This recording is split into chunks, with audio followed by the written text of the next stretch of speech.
Hi guys! Update today is 39:02/7 na po ako at kagabi medyo nafe-feel ko na pag every time gumagalaw si baby like sunod-sunod talaga pag natatamaan yung sa may puso na area ko feeling ko puputok na yung panubigon ko. I don't know what's that in Tagalog. Di ba usually mayroon ako nafe-feel na parang dysmenorrhea feeling pero mild lang. Kaninang umaga like parang almost half day din. Ang extreme na niya parang same sa regular na dysmenorrhea ko kapag hindi ako buntis. Ganun yung nafe-feel ko. Tinawagan ko yung kapitbahay namin dito nakakapanganak lang din ko meron siyang kilala or alam na nag-IE kasi gusto ko sana magpa-IE kasi hindi na ako comfortable kung ano ang dapat kong gawin. Tapos sa kanya, yun din pala yung na-feel niya, yung parang nag-dysmenorrhea. Pagkapunta niya sa kung saan siya manganganak, 6 cm na pala siya. And I called also assistant ng OB ko. Sabi niya, mas maganda diretso na lang kami sa hospital. So now, kakain na muna ako para if ever, ano man yung magiging result, kung papauwiin or pumunta para ma-check or ma-monitor ako. So, may time ako magpaganda kayo. After ko kakain, mag-aayos muna ako and then we'll go to hospital. Update ko kayo later. Ang sarap ng ulam ko guys, pero hindi ako pwedeng kumain ng sobra, alam nyo naman. Ngayon, iinom muna ako nito, hahabol tayo, tapos iinom din ako ng Gaviscon kasi yun yung advice ni Doc, that every after kain Gaviscon. Actually, niresetahan din niya ako ng isa. Alam ko may nagre-reseta din ito sa iba. Ang mahal nito, pero hindi siya pwedeng over the counter, may reseta talaga siya. Si Gaviscon pwede. Ngayon, maliligo ako and then magpapaganda tayo.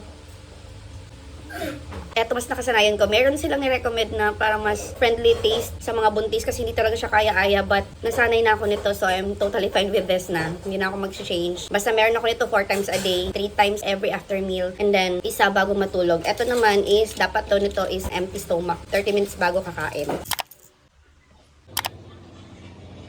Ayan guys, sa boil or matagtiki ko. Siyempre, pupumas muna tayo. Hindi na ako maliligo kasi magpapaayos ako ng buhok. Para hindi na mag-take time mag-dry ng hair. So, siyempre, gagamit ako ng YG soap. I'm done na. And supposedly guys, hindi sana ako mag-wear ng panty ngayon. Kasi yun yung advice ng iba. And I'm going to wear dress lang. Pero, meron kasi diba akong boil. So, kailangan ko siya gamitan ng breast pad. Yung breast pad ko, ginawa kong wet to pad. Para dun siya dikit. May pagkakapitan siya sa panty. Para hindi tatagos yung dugo or kung may nana pa if ever. Kasi akala ko totally nawala na siya. Medyo makati-kati pa pero feeling ko andyan pa rin siya. So mag-wear na lang ako ng panty para may pagkapitan tayo ng pads natin. At doon lang siya tatagos. So parang napkin siya ganun. Pero dito lang talaga na area kung saan banda matatagosan tayo. So magbibihis lang muna ako. Siyempre, magpapatanggal muna tayo ng buhok sa kilikili. Habang inaayusan ako ni ate guys sa buhok, lalagay muna ako ng sunscreen. Kasi may init. Mag-alas 12 na ata. Alas 12 na ba te? Okay.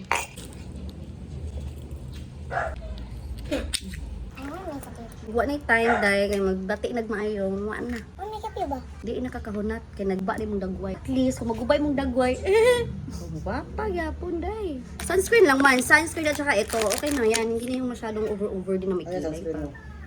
YGB, maganda kasi siya kasi walang white cast tapos magaan na siya sa face at maganda siya sa face. Oh, saan ka makakita ng mga anak magpapa-IE ng nakaganito yung hair? Feeling cosplayer yan? So I'm not gonna wear lipstick kasi hindi nila malalaman kung magpa-peel ako or not even if I don't have real color. Habol ni Habi, luya na may paminta. So, dapat itong kutsara namin.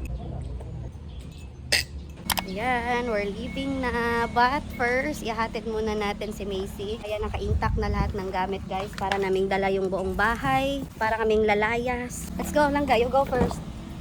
What? Ay, sorry. Ang init. Ayan guys, handang-handa na sana oh. Mag-water broke ako inside. Nakahanda na to. Ayan.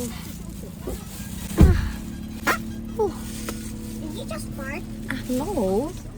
Why would I? Guys, pinabili ko muna si Bobby ng Gaviscon dahil naubos na siya. Pogi. Nga, kiss ka lang ga. So, naman ako yung pag-agit eh. Uy! See you soon, love you. Love you. Mamimiss ko si Macy. Hindi talaga ako sanay na hindi kami magkasama sa bahay. Pero walang choice kasi hindi siya pwedeng makapasok. Bawal yung 12 years old ata below. Tapos syempre magsi 7 pa siya. Mamimiss kong batang yun. Update sa bridge dito sa Davao Pasamal. Ayan. Ang lalaki at ang bilis nilang magtrabaho guys. Basta hindi lang nila pagtripan yung Davao, matatapos din naman kaagad. Here. Guys, grabe. Mag-aalas 2 na. Grabe ang haba ng pila sa parking. Kain na muna kami saglit. Ang bigat na ng pajay-jay ko. After namin kumain, then punta na kami doon. Kakain na muna kami. Sabaw.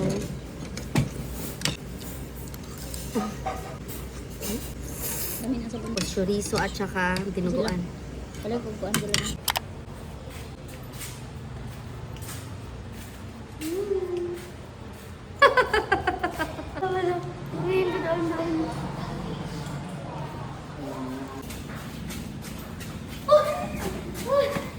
Hi guys! Update! So, naka 2 cm na tayo at mga within mga this week na talaga or continuous next week. Basta before 11, mag-active labor na ako. So, that's the time na magpa-admit. And we'll see if ECS or VBAC. Hopefully VBAC. Go for VBAC. And oh my God guys, alam niyo naman yung experience ko dati sa kaya talagang kinakabahan ako mag-IE. At yung IE ko kanina is yung unang IE ko. Ngayong nabuntis ako ulit. Super ang hapdiger!